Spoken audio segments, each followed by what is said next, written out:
Hello everyone, good evening. इस video में बात करने वाला हूं आरओ 2024 और यूपी पीसीएस 2024 के एग्जाम के बारे में। आपको डेट्स पता चल चुकी है। यूपी पीसीएस 27 अक्टूबर है, आरओ 22 दिसंबर है। ठीक है, अब आगे की जो प्लान होगा, जो स्ट्रेटजी होगी, जो चीज़ें होंगी, उनको यहाँ से मैं शुरू करने वाला हूँ। 10 जून से आपके लिए चीज़ें शुरू होने वाली हैं। जो टारगेट्स वगैरह रहेंगे, जो भी चीज़ें रहेंगी, वो आपकी नई तरह से 10 जून से शुरू होने वाली है। सो ये जो 3-4 दिन का इसके बीच में समय है, इसमें जो बाकी बची हुई कुछ चीज़ें हैं उनको मैं शेयर कर दूंगा कल से लेकर के संडे तक। मंडे से आपकी चीज़ें शुरू हो जाएंगी। अब इसमें कुछ चीज़ें जो इंपॉर्टेंट है उनको आपको समझना है। 10 जून से आपकी ये सारी चीज़ें जब स्टार्ट होंगी, तो 10 जून के बाद में 20 दिन आपके जून में बचेंगे। देन जुलाई, अगस्त, सितंबर, 3 महीने आपके पास एकदम क्लियर कट बचेंगे। देन 27 अक्टूबर को आपका यूपी पीसीएस का प्रीलिम्स है, तो उधर जो 26 दिन आपको मिलेंगे ना, वो सिर्फ और सिर्फ रिवीजन के रहेंगे। आपका जो भी ये जो पूरा शेड्यूल रहेगा, इसमें 26 दिन रिवीजन के रहेंगे। उसके पहले का जितना ये 3 महीने और 20 दिन है, ये आपकी तैयारी के समय रहेंगे, प्रिपरेशन का टाइम रहेगा। जैसे ही आपका 27 अक्टूबर को एग्जाम खत्म होगा यूपी पीसीएस का, 3-4 दिन आप रेस्ट करेंगे। 31 अक्टूबर को, if I am not wrong, तो दिवाली भी है, तो आप दिवाली सेलिब्रेट करोगे। जो भी बाकी चीज़ें हैं 3-4 दिन की, वो आप करोगे। उसके बाद में 1 नवंबर से अगेन आप बाउंस बैक करोगे। 1 महीना पूरा नवंबर का जो है उसमें आप पढ़ाई करोगे। देन 21 दिन दिसंबर के, इसमें आप पूरा रिवीजन करोगे। जैसे यूपी पीसीएस के लिए अक्टूबर में 26 दिन रिवीजन के हैं, वैसे ही 21 दिन आरओ के लिए दिसंबर में रिवीजन के रहेंगे। 22 तारीख को आप एग्जाम दोगे। ये एक मोटा प्लान है प्रीलिम्स को लेकर के स्पेशली। अब इसमें मैंने आपसे पूछा हुआ था कि कितने लोग ऐसे हैं जो आरओ पर फोकस करने वाले हैं, कितने लोग ऐसे हैं जो यूपी पीसीएस पर फोकस करने वाले हैं, कितने लोग ऐसे हैं जो दोनों एग्जाम पर टारगेट करने वाले हैं, उनको दोनों एग्जाम देने हैं। अच्छा, फॉर्म काफ़ी लोगों ने दोनों ही भर रखे हैं, बट फोकस बहुत बड़ी चीज़ होती है कि किस एग्जाम को आप टारगेट कर रहे हो। तो उसके बारे में भी आप लोगों ने जितना भी जो भी बताया, उसके हिसाब से ही मैंने शेड्यूल बनाया है। कुछ चीज़ें जो अभी बची हुई हैं उनको बना भी रहा हूँ। तो उसके हिसाब से चीज़ें इस तरह से कुछ हैं कि आपको डेली 6 घंटे तो पढ़ना ही पढ़ना है। ये कम से कम है। 7 घंटे 8 घंटे आप कर लेते हैं, वेल एंड सो गुड, लेकिन 6 घंटे से कम आपको पढ़ाई नहीं करनी है। कभी कदार 1-2 दिन ऊपर नीचे हो जाता है, दैट इज फाइन। वो किसी के साथ भी हो सकता है। कोई प्रॉब्लम आ गई, कुछ आ गई कि आपकी तबियत खराब हो गई, you can't study for more than 4 hours या 3 आवर्स, तो उतना चलता है। ठीक है, वो आप आगे पीछे कवर अप कर सकते हो। लेकिन ऐसा नहीं होना चाहिए कि आप दिन में डेली 1 घंटे या 2 घंटे ही पढ़ रहे हो और यही आपका शेड्यूल बना हुआ है ऑन अ डेली बेसिस। ये आपको नहीं करना है, क्योंकि आप कॉम्पिटिशन में पीछे रह जाओगे। क्योंकि आपको पता है कि अभी तक जब तक डेट्स वगैरह नहीं आई हुई थी, बहुत सारे ऐसे कैंडिडेट्स थे जो लगातार लगे हुए थे, उनका फोकस बना हुआ था। तो ये बात अब आपके दिमाग में एकदम क्लियर हो गई है कि 6 घंटे आपको कम से कम पढ़ना ही पढ़ना है। उससे ज़्यादा हो जाए तो वो आप ही के लिए अच्छा है। उतना ही ज़्यादा आपको चीज़ें बाद में हैफाजार्डली नहीं करनी पड़ेंगी, उतना आपको बाद में आराम रहेगा। बात एक ये भी आती है कि जितने भी ऑफिस गोइंग लोग हैं, जितने भी वर्किंग पीपल हैं, जो ऑलरेडी कहीं प्रीऑक्युपाइड हैं, उनको इतना टाइम नहीं मिलता है, वो कैसे करें? उनके लिए तो 6 घंटे निकालना भी अपने आप में एक चैलेंज है, एक ह्यूज पेन है। देखिए, उनके लिए चीज़ ये है कि वो डेली बेसिस पर अगर 6 घंटे नहीं निकाल पाते हैं, तो कम से कम 4 से 5 घंटे निकालें। 1 घंटे भी बहुत मैटर करता है। 6 घंटे और 5 घंटे में there is a huge difference. 1 घंटे में प्रॉपर 3 टॉपिक तैयार हो जाते हैं, 2 चैप्टर तैयार हो जाते हैं। तो इसलिए अगर आप 5 घंटे भी कर ले रहे हो ना, या इवन अगर आप 4 घंटे भी कर रहे हो, लेकिन डेली बेसिस पे कर रहे हो ना, तो कहीं ना कहीं आप बहुत लोगों से आगे रहोगे। कुछ ना करने से बेहतर है कि आप 4 घंटे डेली करो। जिस दिन आपको छुट्टी मिलती है, या सैटरडे संडे ऑफ मिलता है, कोई और आपको फेस्टिवल है उसमें आपको छुट्टी मिलती है, उसमें आप अपने एफर्ट्स को मैक्सिमाइज करो। बाकी लोग बहुत ज़्यादा एंजॉय कर रहे होंगे, इधर उधर चिल कर रहे होंगे, घूम फिर रहे होंगे, इधर उधर अपना टाइम पास कर रहे होंगे, सेलिब्रेट कर रहे होंगे। आप वहाँ पर थोड़ा सा अपना सेलिब्रेट कम करो, थोड़ा एंजॉय कम करो, थोड़ा चिल कम कर लो। उस टाइम पर 2-3 घंटे 4 घंटे पढ़ाई के निकाल लो।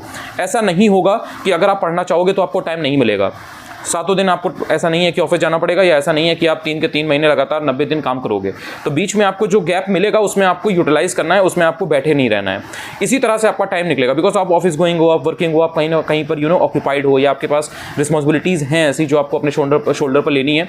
तो आप क्विट तो कर नहीं सकते, आपको उनको भी देखना है, और इसके पढ़ाई के बीच में भी, एक प्रिपरेशन के बीच में भी एक बैलेंस मेंटेन करके चलना है। सो तरीका यही है कि एक आपके वीक का जो, जैसे अगर डेली बेसिस पे आप 4 घंटे या 5 घंटे पढ़ते हो, तो 7 डेज के हिसाब से आपको कम से कम 30 घंटे की पढ़ाई तो करनी ही करनी है। बाकी सैटरडे संडे, या जैसे आप हो सके तो अगर हफ्ते में 1 दिन एक्स्ट्रा छुट्टी मार लो, या 15 दिन में 1-2 बार कभी एक्स्ट्रा छुट्टी मार लो, तो उसमें आप थोड़ा बहुत देख सकते हो। बाकी अपने दिमाग में जो भी आपकी एनर्जी है बॉडी में और दिमाग में, उसको बचाने की कोशिश करिए। बहुत ज़्यादा इधर उधर की जो इररिलेवेंट चीज़ें जो आपकी प्रिपरेशन के लिए विच इज़ नॉट हेल्दी, उसको आपको एलिमिनेट करना है अपने पूरे दिनचर्या से, पूरे अपने शेड्यूल से।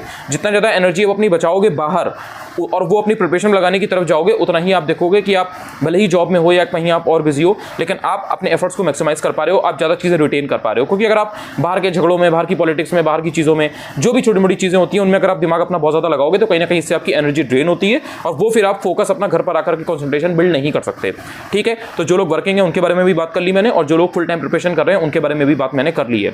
अब मेन चीज़ इसमें ये आती है कि यूपी पीसीएस पहले पढ़ रहा है, आरओ बाद में पढ़ रहा है। तो अब जो लोग यूपी पीसीएस और आरओ ARO जिन्होंने दोनों फिल कर रखा है लेकिन उनका एम RO ARO है, एक बात आप क्लियर रखिएगा अपने दिमाग में कि प्री का तो आपको अब डेली पढ़ना है, चाहे यूपी पीसीएस का एग्जाम हो चाहे RO ARO का एग्जाम हो, हल्के में मत लीजिए। अब वो मेंस वाला एकदम जो टाइम था ना वो गया, मार्च से लेकर के अभी तक आप अगर पूरा मेंस को करते, प्रीलिम्स को टच भी नहीं करते ना, तो इतना कोई बड़ी बात नहीं थी, आप कर सकते थे, आपने किया भी है, बहुत से लोगों ने किया है।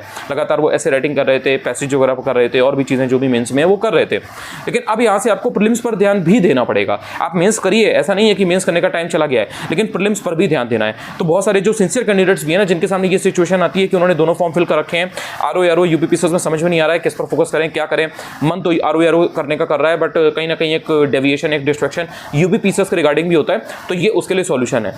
तो इसलिए आपको ध्यान रखना है कि 6 घंटे जो आप पढ़ेंगे, मैं मान के चल रहा हूँ कि एक आइडियल टाइम अगर 6 आवर्स का है, तो उन 6 घंटों में 4 आवर्स आप डेडिकेशन के साथ 4 घंटे प्रीलिम्स को देंगे। अब वो यूपी पीसीएस और RO ARO का प्रीलिम्स जो है वो सेम रहेगा, ऐसा नहीं है कि चीज़ें बदल जाएंगी। इट्स जस्ट कि कुछ अगर सब्जेक्ट्स या कुछ ऐसे टॉपिक हैं जो यूपी पीसीएस में ज़्यादा पूछे जाते हैं, तो उन पर आप उस तरह से ध्यान देंगे। जो टॉपिक या जो सब्जेक्ट्स आपके RO ARO में थोड़ा ज़्यादा पूछे जाते हैं, उनको आप उस तरह से ध्यान देंगे। लेकिन जो आपके प्रीलिम्स को टैकल करने का तरीका है वो चेंज नहीं होगा, चाहे ये बात आ जाए आपकी RO ARO की, चाहे ये बात आ जाए आपकी यूपी पीसीएस की। तो 4 घंटे आपको एकदम रिजर्व कर देने हैं, जैसे होता है ना रिजर्व होता है गाड़ी के अंदर कि भाई रिजर्व में इतना पेट्रोल है, इतना डीजल है, उस तरह से आपको 4 घंटे प्रीलिम्स के करने ही करने हैं। तो ये जो भी आपका 3 महीने और 20 दिन का समय है रिवीजन के टाइम को हटा करके यूपी पीसीएस के लिए, वो आपको पूरा का पूरा प्रीलिम्स में 4 घंटे डेली देना है। और इसी तरह से 4 दिन की छुट्टी के बाद में नवंबर पूरा और 21 दिन दिसंबर के, ये आपको RO ARO के लिए भी देना है, जैसे ही आपका पेपर यूपी पीसीएस का खत्म हो जाएगा। तो प्रीलिम्स की प्रॉब्लम तो समझ में आपको आ गई कि प्रीलिम्स को आपको छोड़ना है ही नहीं। अब बात ये आती है कि मेंस को कैसे टैकल किया जाए।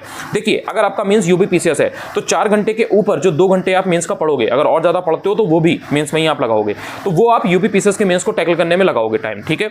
अगर आपका एम यूपी पीसीएस नहीं है, RO ARO मेन एम है, तो ये जो 4 घंटे के ऊपर आप जितना भी समय लगाओगे वो आपका RO ARO के मेंस में जाएगा। आप उसमें कभी आप हिंदी तैयार कर सकते हो, कभी आप वोकैबुलरी तैयार कर सकते हो, कभी आप उसमें पैसेज तैयार कर सकते हो, कभी आप उसमें जो लेटर वगैरह है, लेटर ड्राफ्टिंग है, उसको तैयार कर सकते हो। इसी तरह से जब यूपी पीसीएस की बात आएगी, मतलब जिनका एम यूपी पीसीएस है, तो वो वहां पर कभी हिंदी तैयार कर सकते हैं, कभी ऐसे तैयार कर सकते हैं, कभी उन्होंने कोई उपसर्ग प्रत्यय टॉपिक है उसको कर लिया, कभी उन्होंने अगर कोई पैसेज है उनको देख लिया, तो वो इस तरह से करेंगे। तो मतलब जिसकी जो प्रायोरिटी होगी वो अपने हिसाब से कर लेगा, लेकिन ध्यान मेंस पर ही देना है।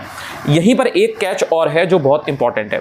यूपी पीसीएस का एग्जाम पहले पढ़ रहा है, RO ARO का एग्जाम चूंकि बाद में है, इसलिए अगर आपका एम RO ARO है तो RO ARO का एग्जाम आपका दिसंबर में पढ़ रहा है, जब 22 दिसंबर को, और उसके बाद फिर मेंस होगा, तो ठीक है, आपको प्री के बाद मेंस में टाइम मिल जाएगा। ये बात क्लियर कट है कि आपका जो 2025 होगा उसमें आपका RO ARO का मेंस होगा, तो जो गैप होगा प्री और मेंस के बीच में, उसमें आप मेंस की बहुत सारी चीजें तैयार कर सकते हो। लेकिन अगर आपका एम सिर्फ और सिर्फ RO ARO है, आपने यूपी पीसीएस का फॉर्म या तो डाला नहीं है या आप उतना उस पर फोकस नहीं करने वाले हो, तो फिर आपको ये ध्यान रखना है कि 22 दिसंबर को जब आप प्री लिखोगे, प्री का एग्जाम दोगे, तो आपका मेंस का एग्जाम तैयार होना चाहिए। मेंस की मोटी मोटी चीजें जो हैं 80 to 90% चीजें वो कम से कम तैयार होनी चाहिए, क्योंकि आपके पास यूपी पीसीएस तो वैसे भी नहीं है। तो आपको सिर्फ और सिर्फ जब RO ARO पर ही फोकस करना है, तो टाइम को बेकार नहीं जाने देना है।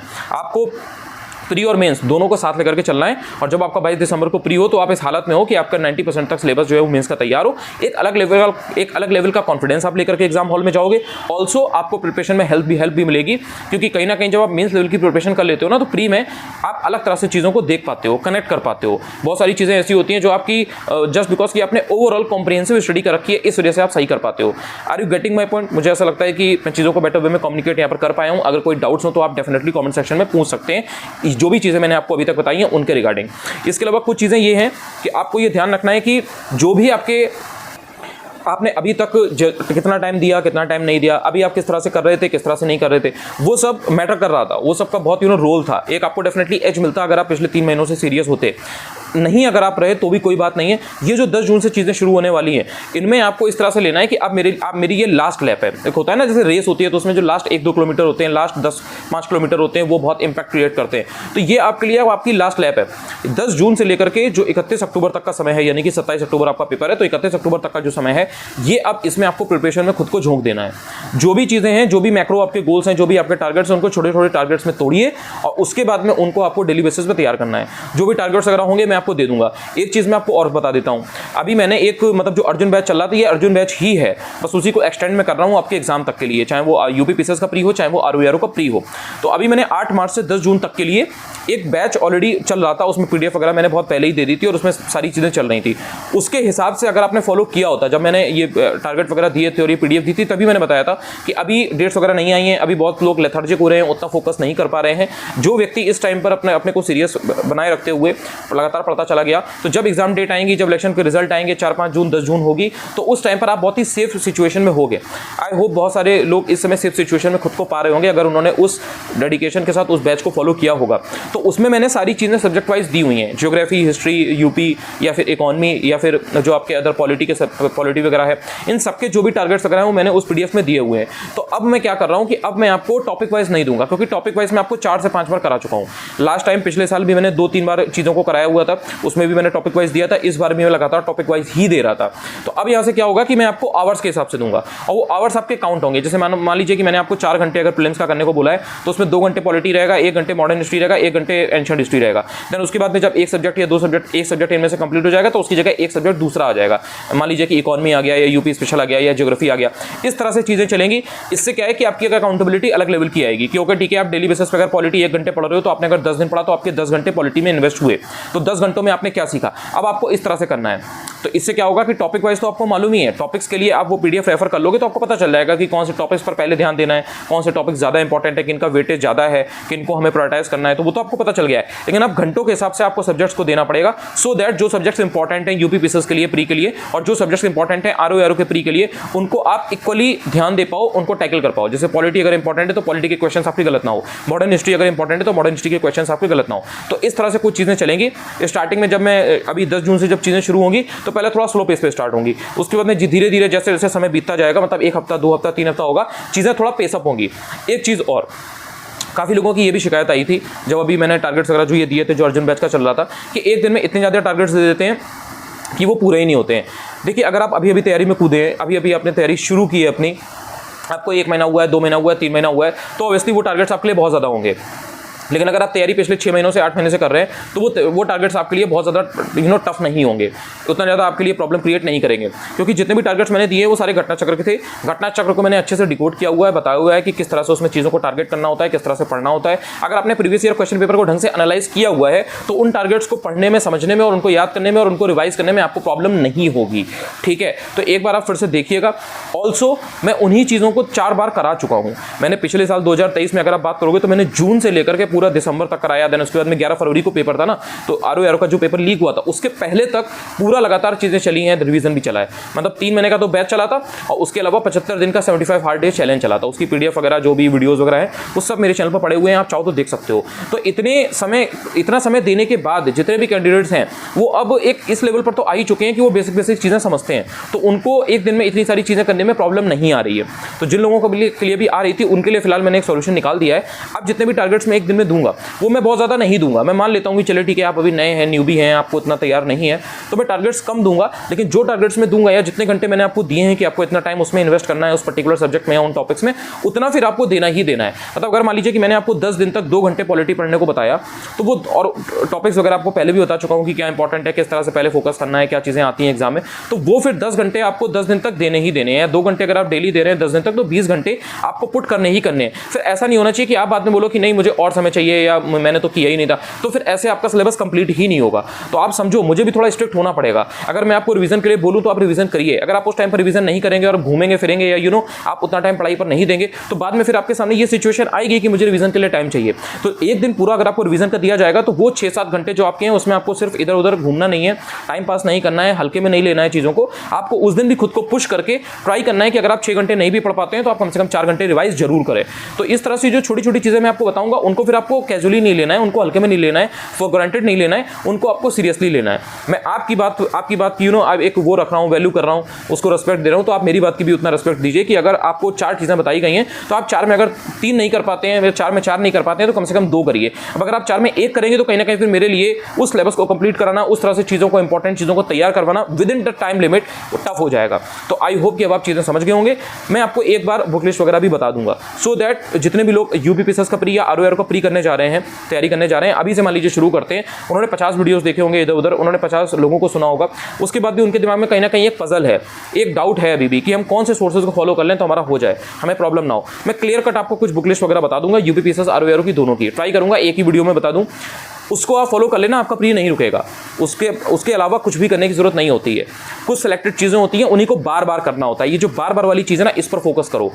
आपने हर सब्जेक्ट की एक सोर्स पकड़ा, उसी को आपने बार बार किया, जो चीज़ें PYQ में पूछी जाती हैं उसको पढ़ा और उसके आसपास की चीज़ों को पढ़ा। आपका गेम सेट है, आपका प्लेटफॉर्म सेट है। आप इस चीज़ को समझो। बाकी की जो मेहनत है वो पूरा रिवीजन वाली आती है, स्मार्ट वर्क वाली आती है कि आप जो बेसिक गलतियाँ हैं उनको नहीं करते हो, एग्जाम में बबलिंग वगैरह सही से करते हो, जो आपने पढ़ा है उसे आप अच्छे से रिकॉल करते हो, जो आपने पढ़ा रखा है उस नॉलेज को यूज़ करके आप ऑप्शंस को एलिमिनेट करके आंसर निकालते हो। ये सब चीज़ें भी करनी होती हैं, ये एप्टीट्यूड का एक पार्ट होता है। तो ये सब आपसे रिक्वायर्ड होता है UPPCS के प्री या ROARO के प्री में। एक चीज़ मैं एंड में इस वीडियो को खत्म करते हुए आपको और बताना चाहूँगा, ध्यान रखिएगा, मेरी आपसे हम्बल रिक्वेस्ट भी है एंड मैं आपके साथ शेयर भी कर रहा हूँ, इसको ध्यान रखिएगा। मेन चीज़ ये है कि अब आपका ROARO का एग्जाम जब 22 दिसंबर को होगा, बहुत सारे लोग ऐसे हैं जो ROARO का एग्जाम ज़्यादा विद इंटरेस्ट फोकस कर रहे हैं उस पर। उनको मैं ये बताना चाहूँगा कि ROARO का जब पेपर होगा तो ईजी बिल्कुल भी नहीं होगा। मैं आपको डरा नहीं रहा हूँ, मैं आपको बस एक रियलिटी से अवगत करा रहा हूँ। मैं आपको ये इन्फॉर्म कराना चाहता हूँ कि आप इस चीज़ को बहुत ही सिंसियरली लीजिए कि पेपर, आप ये मान के चलिए कि पेपर टफ आएगा या मॉडरेट आएगा।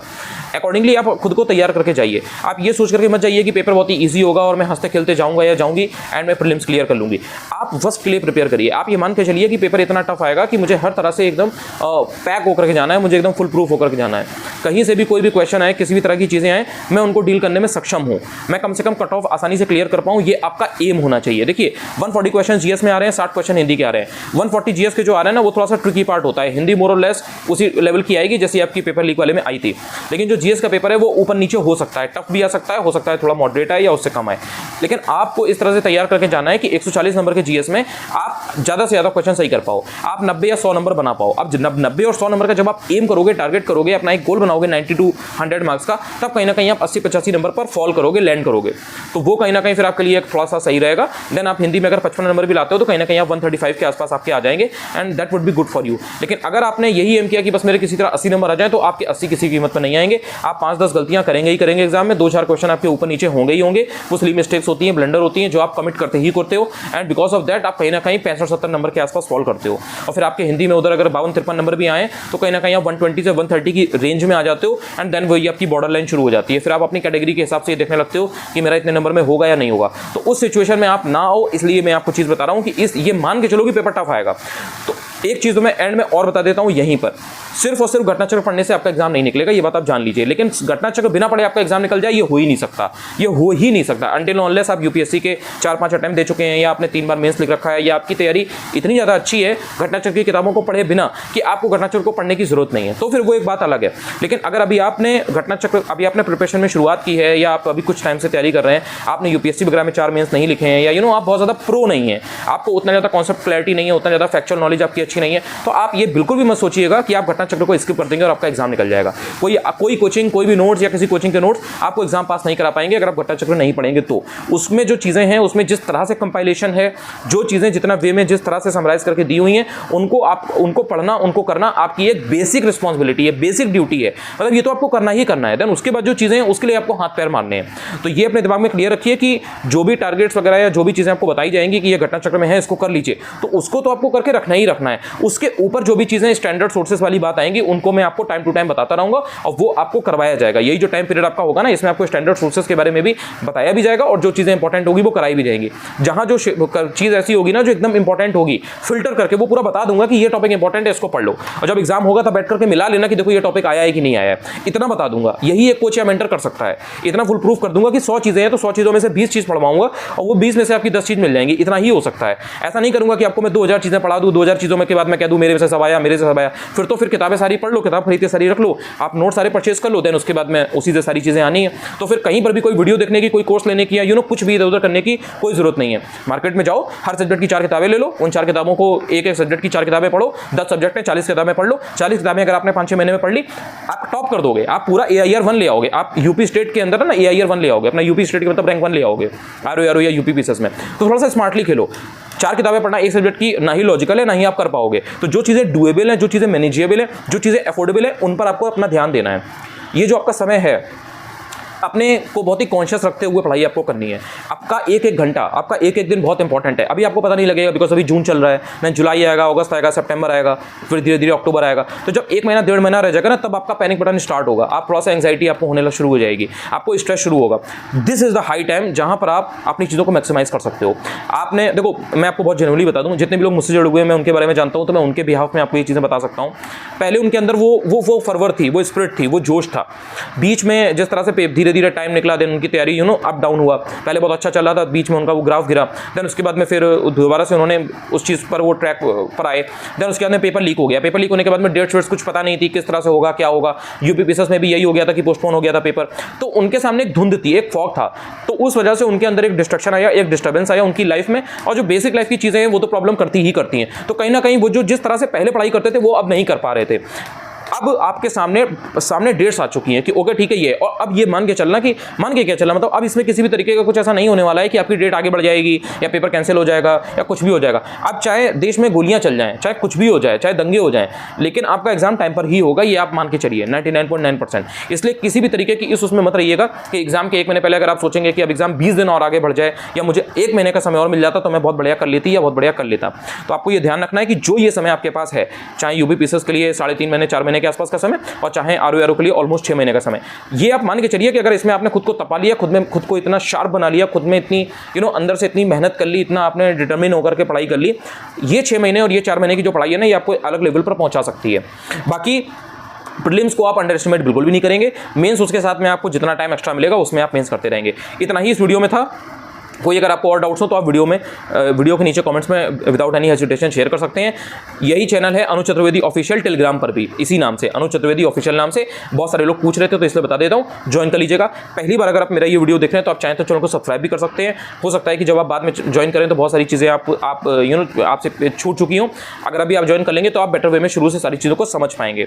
बहुत सारी चीज़ें मैं आगे अब शेयर करने वाला हूँ। जो भी आपकी चीज़ें हैं, लाइक मेंस की चीज़ें हैं, अगर आपको एसए में डाउट्स होते हैं, आपको पैसेज को लेकर के डाउट होते हैं, आपको लेटर ड्राफ्टिंग में डाउट होते हैं, आपको यूपीपीसीएस में बात करें तो आपको पेपर वाइज जो डाउट्स हैं, जीएस पेपर 1, 2, 3, 4, यूपी स्पेशल, ये सब चीज़ें अब यार चलेंगी, मतलब अब चलेंगी तो रुकेंगी नहीं। बीच में मैं 3-4 दिन बाहर था, आउट ऑफ स्टेट था, तो वो सारी चीज़ें शुरू भी नहीं की थी मैंने, तब तक ये डेट्स भी आ गई थी। तो अब यहाँ से प्री मेंस पूरा चलेगा।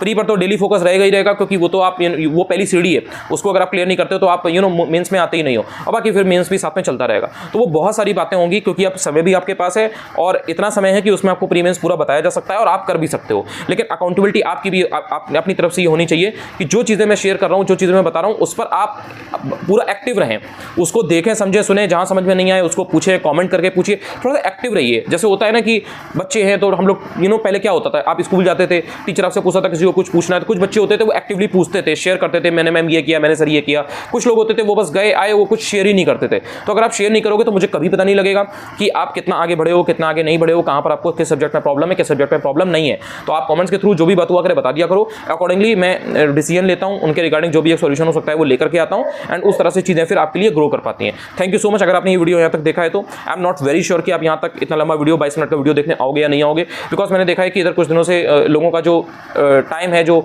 स्पैन है देखने का, वो 1 या 2 मिनट वाला रह गया है शॉर्ट्स एंड रील्स की वजह से। वो इतना फोकस नहीं करते हैं। नो मैटर आप 15-20 मिनट के वीडियो में, 10 मिनट के वीडियो में कितना ही काम की बातें क्यों ना बता लो, आप ही के फायदे की बात क्यों ना बताई जाए, लेकिन वो उतना उनको पसंद नहीं आता है। So I am really sorry for that, but यार टू बी ऑनेस्ट, जो चीज़ें इंपॉर्टेंट हैं शेयर करने के लिए, जो मुझे पता है कि हाँ ये कम से कम 4 से 5 हज़ार या 10 हज़ार लोगों को एक्चुअल में इंपैक्ट कर रही हैं, वो लगातार सुन रहे हैं, देख रहे हैं, वो बहुत ज़्यादा कमेंट नहीं भी कर पाएंगे, बट वो लगातार लगे हुए हैं, मेरी चीज़ों से उन्हें फायदा हो रहा है। तो मेरी भी कहीं ना कहीं एक मॉरल रिस्पॉन्सिबिलिटी बनती है कि मैं उनके रिगार्डिंग चीज़ें शेयर करता रहूँ। So I will keep sharing that. Thank you so much. पहली बार अगर आप मेरा ये वीडियो देख रहे हो यूट्यूब पर तो चाहो तो चैनल को सब्सक्राइब भी कर सकते हो। Thank you so much.